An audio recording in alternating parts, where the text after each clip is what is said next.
Just before the global economic crisis hit, Africa had been experiencing more than a decade of strong and improving policies and strong sustained growth. In the 5-6 years before the crisis, Africa had been growing at almost 6%. And this compares very well with the earlier periods when African growth had been stagnating or very low. So not only were we seeing good policies, but we were seeing these policies translate into good growth. And along with this growth, there was improvement in a wide range of areas, including in human development. The poverty rate had declined almost at 1 percentage point a year to around 50%.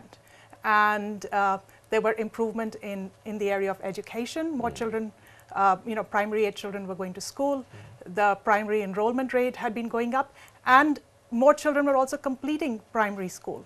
So there were a lot of areas where there was progress, both on the economic front and human development. Yes, we would like to see more progress. Yeah, because a lot of people are saying it's just like a drop in the ocean. Actually, the progress and the evidence we have is that it's more than a drop, but Africa does face many challenges moving forward.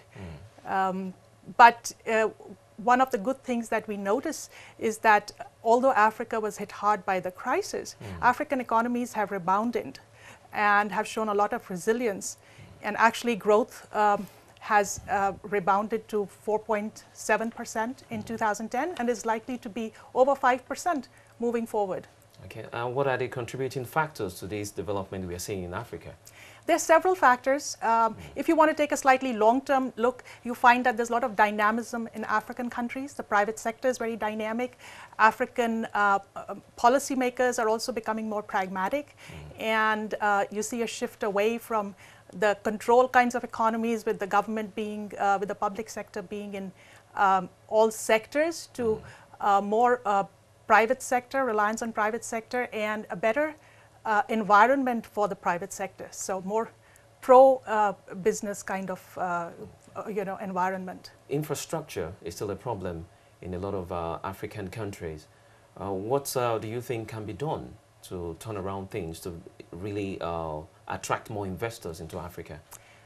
Yes, Africa does have a large infrastructure deficit, and infrastructure will be a constraint moving forward.